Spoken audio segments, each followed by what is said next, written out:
అందరికీ శుభోదయం అండి. మళ్ళీ చక్కగా మనం అందరం కూడా సెప్టెంబర్ మాసంలోకి వచ్చేసాము. ఈ మేషరాశి వాళ్ళ ఫలితాలేంటో చూద్దాం. సహజంగా మేషరాశి వారికి డైనమిక్గాను ఉండే లక్షణం ఉంటుంది. అలాగే ఈ మాసం అంతా కూడా వీళ్ళకి మిశ్రమ ఫలితాలు వచ్చే నెలగా ఉండబోతోంది. కొన్ని రంగాల్లో మీకు అద్భుతమైన ప్రయోజనాలు కలుగుతాయి. మరి కొన్ని చోట్ల మీరు జాగ్రత్తగా మరియు ఓపికగా వ్యవహరించాల్సిన గ్రహస్థితులు ఉన్నాయి. గ్రహ సంచారం మీ జీవితంలో వివిధ అంశాలపై విభిన్న ప్రభావాలను చూపుతోంది.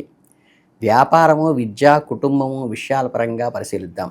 మీరు తీసుకున్న నిర్ణయాలు, మీ ప్రవర్తన, మీ ప్రయత్నాలు రాబోయే కాలానికి పునాది వేస్తాయి. కాబట్టి ఆతి చూచి అడుగు వేయవలసిన పరిస్థితి వస్తోంది. కొంచెం ప్రణాళికాబద్ధంగా ఉండటానికి ప్రయత్నించండి.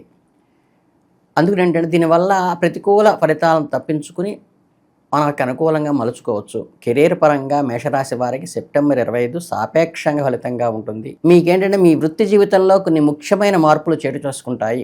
గ్రహ సంచారం కారణంగా మీరు సుదీర్ఘమైన పర్యటనలు చేయవలసి రావచ్చు. లాంగ్ జర్నీసు, విదేశాలకు సంబంధించినవి కూడా కావచ్చు. ఈ పర్యటనలో మీరు కొత్త అవకాశాలు, అనుభవాలు అందివస్తాయి. ఇక విద్యార్థులుగా ఉండే ఈ రాశి వాళ్ళకి మధ్యమంగా ఉంటుంది. చదువులపై ఏకాగ్రత పెట్టడం కష్టంగా ఉండవచ్చు. అనవసర విషయాలు మీ మనసును డైవర్ట్ చేసే అవకాశం ఉంది. మీ విద్యా లక్ష్యాలను వెనకబడిపోతున్నాయేమో అనిపించవచ్చు. కానీ నెల ద్వితీయార్థంలో, ముఖ్యంగా సెప్టెంబర్ 15 తర్వాత బుధుడు మీనరాశిలోకి 6వ ఇంట్లోకి ప్రవేశించడంతో, 17వ తేదీ నుండి సూర్యుడు కూడా 6వ ఇంట్లోకి రావడంతో, శుక్రుడు 5వ ఇంట్లోకి ప్రవేశించడం వంటి గ్రహ మార్పుల వల్ల చదువు పట్ల తిరిగి ఆసక్తి పుంజుకునేటువంటి అవకాశం ఉంటుంది. ఏకాగ్రత, గ్రహణశక్తి ఇంప్రూవ్ అవుతాయి, అంటే పెరుగుతాయి, వృద్ధి అవుతాయి. మీ ప్రయత్నాలను రెట్టింపు చేస్తే విజయం సాధించే అవకాశం చాలా ఉన్నది. కష్టతరమైన సబ్జెక్టులపై ఎక్కువ శ్రద్ధ పెట్టండి. మీ సందేహాలను నివృత్తి చేసుకోండి. ఎప్పటికప్పుడు సమయ పాలన, అంటే టైం మేనేజ్మెంట్ చేసుకోండి. విద్యార్థులు తమ ప్రయత్నాలను ముమ్మరంగా చేయాలి. కొన్ని అడ్డంకులు, ఆటంకాలు ఎదురైనప్పటికీ కూడా నెల ప్రారంభంలో, ఈ ద్వితీయార్థంలో మీ కృషి మిమ్మల్ని చివరికి విజయాలకి చేరుస్తుంది. ఇక మేషరాశి వాళ్ళకి కుటుంబ జీవితంలోకి వస్తే ఏంటంటే, ఈ నెలలో మేషరాశి వాళ్ళకి సాపేక్షంగా ప్రయోజనకరంగా ఉంటుంది. కొన్ని సవాళ్ళను ఎదుర్కొంటారు. కుటుంబ సభ్యుల మధ్య ప్రేమ, ఆప్యాయతలు వెల్లివిరుస్తాయి. మీరు కుటుంబంలో ఎక్కువ సమయం గడపడానికి, మీ బంధాలను బలోపేతం చేసుకోవడానికి ఈ నెల బాగా ఉపయోగపడుతుంది. ఇంట్లో చక్కగా శుభకార్యాలు కూడా చేసుకుంటారు. కుటుంబ ఆస్తికి సంబంధించిన విషయాల్లో కొద్దిగా వివాదాలు తలెత్తుతాయి. వాక్కుని కంట్రోల్లో పెట్టుకోండి. సామరస్యపూర్వకంగా పరిష్కరించుకోవడానికి ప్రయత్నించండి. ఇంటి పెద్దల సలహాలు పాటించటము, అందరి అభిప్రాయాలను విని ఆకలింప చేసుకుని గౌరవించటము, ఎవరినీ మాటలతో బాధ పెట్టకపోవటము వంటి జాగ్రత్తలు ఖచ్చితంగా తీసుకోండి. ముఖ్యంగా మీ జీవిత భాగస్వామి, మీ సంబంధం బాగుంటుంది. చిన్న చిన్న అపార్థాలకు తావివ్వకండి. మీ పిల్లల ప్రవర్తన మరియు చదువుల పట్ల శ్రద్ధ వహించండి.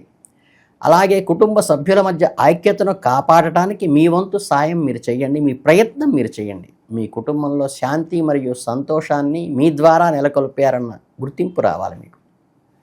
ఇక శృంగార జీవితానికి వస్తే ఏంటంటే, ఒక భావోద్వేగాలకు రోల్ కోస్టర్ లాగా అప్ అండ్ డౌన్స్గా అనిపించినప్పటికీ, మీ రాశికి 5వ అధిపైనటువంటి సూర్యుడు నెల ప్రారంభంలో కొంత బలహీనంగా ఉండటం వల్ల ప్రేమ సంబంధంలో కొన్ని సమస్యలు తలెత్తవచ్చు.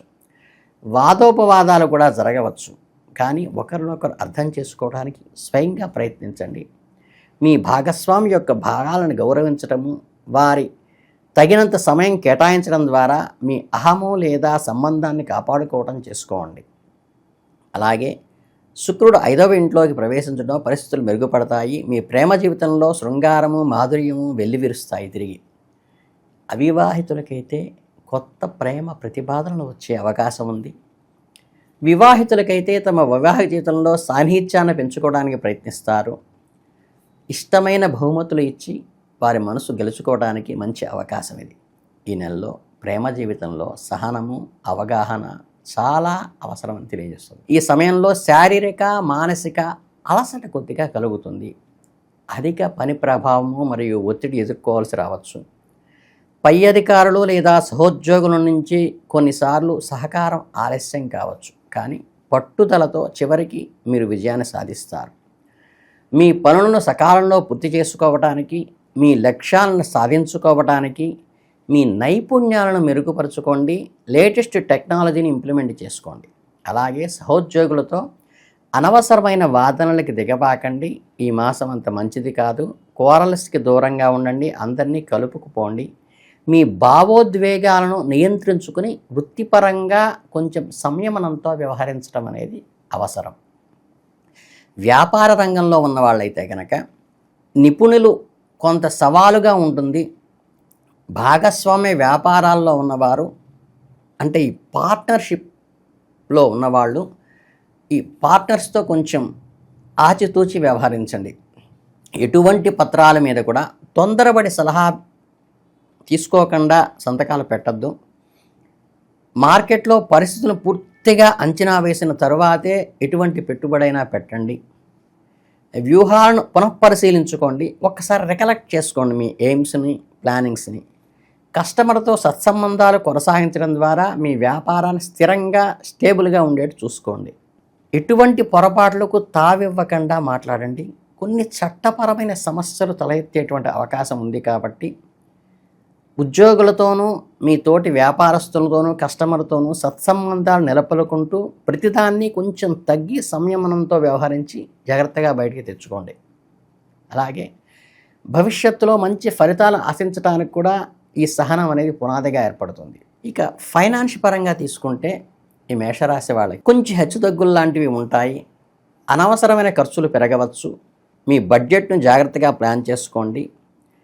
మీరు వివిధ వనరుల నుంచి డబ్బు సంపాదించుకోవడానికి మంచి అవకాశాలు కూడా పొందుపరుచుకోండి. ఉద్యోగంలో ఉన్నవారికి జీవితంలో పెరుగుదల లేదా బోనస్సుల వంటివి లభించేటువంటి అవకాశం ఉంది. వ్యాపారంలో మంచి లాభాలను కూడా ఆర్జిస్తారు. ముఖ్యంగా కుటుంబ సభ్యుల ఆరోగ్యము లేదా ప్రయాణాల కోసం లేదా రియల్ ఎస్టేట్, స్టాక్ మార్కెట్లో పెట్టుబడులు పెట్టేటప్పుడు చాలా జాగ్రత్తగా ఉండండి. నిపుణుల సహా తీసుకోకుండా ఎట్టి పరిస్థితుల్లో ఇన్వెస్ట్మెంట్స్, స్పెక్యులేషన్స్లో పెట్టబాకండి. మీ ఆర్థిక పరిస్థితి స్థిరపడేట్టుగా చూసుకోండి. మీ ఆర్థిక లక్ష్యాలను చేర్చుకోవడానికి ఒక స్పష్టమైన ప్రణాళికను ఏర్పరచుకొని 1కి 2 సార్లు బేరీజు వేసుకుని మాత్రమే పెట్టుబడి పెట్టండి. మీ ఆర్థిక భవిష్యత్తును సురక్షితంగా చేసుకోగలుగుతారు ఈ నెలలో. ఇక ఈ సెప్టెంబర్ 25లో మీ ఆరోగ్యం పట్ల చాలా జాగ్రత్త వహించడం అవసరం. ఎందుకంటే కొద్దిగా శ్రమతో కూడినటువంటి పనులు ఏర్పడటము, ఒక నిస్సత్తువ, అసహనము లాంటివి గురికారవచ్చు. పని భారము, ప్రయాణాల వల్ల కలిగే అలసట కూడా ఏర్పడుతుంది. కాలి మడమల, బెణుకుల దగ్గర జాయింట్ పెయిన్స్ వచ్చేటువంటి అవకాశం ఉన్నది. కళ్ళు నీళ్లు కారటము, కళ్ళ వెంట మంటలు రావటము, ఓవర్ హీట్ వల్ల వచ్చేటువంటి అవకాశం ఉంది. కాబట్టి కొంచెం మీ అలవాట్లలో సాత్వికమైన ఆహారం తీసుకోవడానికి ప్రయత్నించండి. అలాగే కొంచెం జంక్ ఫుడ్లను తగ్గించండి. మీ ఆరోగ్యాన్ని విశ్రాంతి తీసుకోవటము, ధ్యానము, వ్యాయామం లాంటి ద్వారా మెరుగుపరుచుకోవటం చాలా అవసరము. కొంచెం జాగ్రత్తగానే ఉండటం మంచిది. అలాగే ఆరోగ్యకరమైన జీవన శైలి పాటించండి. అంటే డైలీ యాక్టివిటీస్ హెల్తీగా ఉండేట్టు చూసుకోండి. అలాగే మీకు ఈ నెలలో పరిహారాల వివరానికి వస్తే ఏంటంటే కొంచెం సహనము అవసరం. కాబట్టి చక్కగా సూర్య అస్తమయం అయిన తర్వాత పాలుని చంద్రుడికి నివేదన పెట్టడం ద్వారా కూడా